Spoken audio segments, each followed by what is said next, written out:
Welcome back to our program, We Connect. We're continuing our chat that we're having here with Mike Boneham. He's the president and the managing director of Ford India. Mike, now you've been posted in many parts of Asia. I'd like you to compare your working experience in other parts of Asia as opposed to India now. Yeah. What's it like? Jennifer, I've been here in India for 3.5 That's years. Right. Prior to that, I was in Bangkok for about 3 years. Yes. Beyond that, I was UK and US. So if I look at Bangkok and Thailand in particular, for me, that is also a very aggressive car market, but in a different positioning. It's the pickup capital of the world, pickup truck capital of the world. And the reality is they are doing tremendously well, Thailand, in terms of carving out that niche in terms of products for themselves. I think there's tremendous growth. Asia is really the growth basin of the world, if you want to put it that way, from a motor vehicle manufacturing perspective and a large number of other perspectives, population and food and so on. I think for me, India presents particular challenges from a number of perspectives. What are those challenges? Well, if you look at Thailand, you have a common language across the country. You look at India, you have, 22 official languages, around that amount, and many, many others, of course. You have, language diversity, religious diversity, cultural diversity, food. Everything is different, yes. Yeah, and the way I like to describe it is Europe in one country, but more complex. Yes, that's true. And for me, that makes it an unbelievably exciting opportunity, and but a challenge. Yes. Indeed, I think the way you seem to have got over the challenge, Ford India, is your dealership. Yeah. And how important do you believe that that's the major player in the car industry? You have 172 dealerships around the country. Tell us about that. It's incredibly important because they are the representatives, the face of Ford in their state or town or wherever they're positioned across India. We took a conscious effort when we made a decision to work on the Figo and get it launched that we had just as big an issue in terms of our dealership body, growing our dealership and sales and service outlets, as we had in terms of growing the capacity here at the factory and launching the product. So we worked tremendously hard on identifying opportunities to position dealers in new cities and towns right across India, in Tier 1, Tier 2 and Tier 3 and beyond that. So, for instance, I went out about 4 months ago to Pathankot up in Punjab. Yes. A Tier 4 city, if you want to put it that way. It's quite a small place, but we believe we must get our dealership sales and service outlets available to the people. People will maybe travel to go and buy a new car, but they won't travel to go and get their car serviced.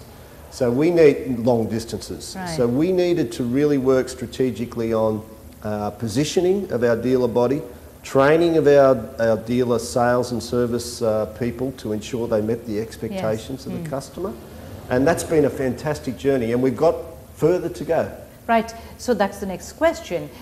Do you look at 2011 and look at increasing your number of dealers?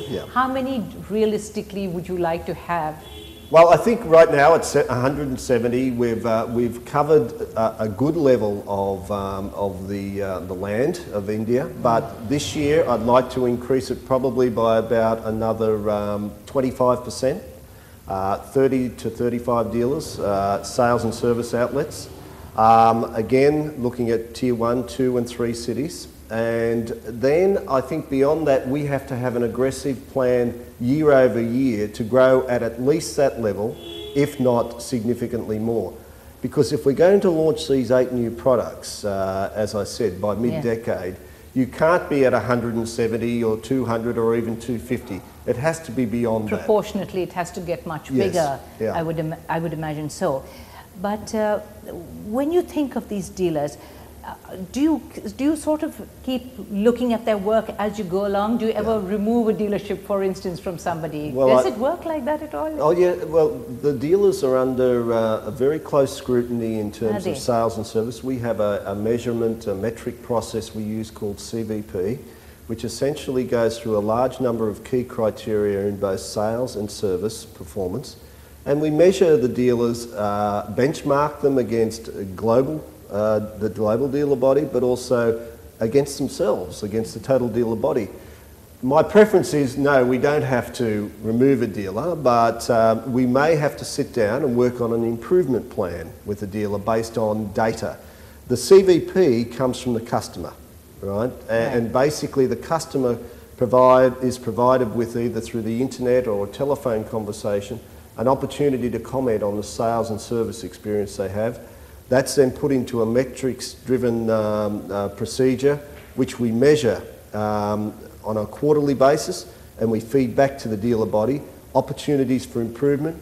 We also recognise those dealers who have improved significantly or at the top of the scale, and talk about what are they doing right, as well as what others doing wrong. Right, so you said you never threw out a dealer. Well, I'd like not to get to that. It may once in a while come to that, but I'd like it not to. So how do you choose the dealer then? Well, good question. We go through a very, very robust process in terms of identifying, once we've identified an area or town we want to move into, we advertise for people who are interested in going through and applying to become a Ford dealer. So they would then put a business plan together. They would give us their background and the credentials. Some people come from other companies and have multiple franchises. Some are new to the car industry in total. And really it depends on their financial strength, obviously that's key and critical. Their experience with dealing with customers. They may not have been in the car industry, but perhaps they've been in the retail industry for a long, long period.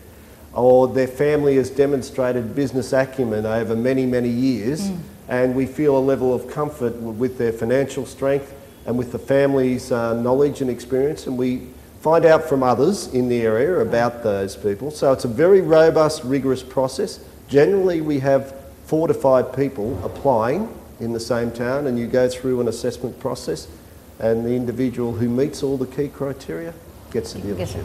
Now, as we sit here, we can hear from behind us here all the sounds of the Figos being tested. Yes, indeed. Now, how much stress do you as a company lay on that? I know most companies do that, but do you do anything different? Do you have any more rigid tests? Well, one of the things about Ford being a global company is we have global production processes and quality operating systems. So we have the benefit of learning from our global systems those things that we need to put into place to ensure that the products that we deliver to our customers meet their expectations. And so I guess from a differential perspective, our global operating systems help and support us significantly.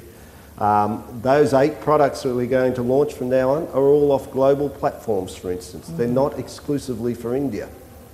We've just announced we're going to launch the new Fiesta sedan here in India in the next few months. That is our first global platform vehicle. The quality operating systems and the advanced quality planning that has gone into that car has been launched in 6 different plants. We're now receiving a really robust vehicle, for instance, that has gone through the early machinations. And for us, advanced quality planning is one of our big strengths, and ongoing checking and robust processes in terms of auditing the vehicles that are coming offline, ensuring that any issues are fed back to the associate or the technician that is doing the job is really, really critical. And I think we do a very good job of that, because to me, quality has just got to be, it's not a differentiator, it is a right to do business. You have to have it to be here to do business. Right. Mike, once again, I'm going to ask you to just stay put right where you are, please. We're going to come back and then talk about Tamil Nadu really being the Detroit of India in a way. Well, it's time for us once again to go for a very short break, but we'll be right back with you.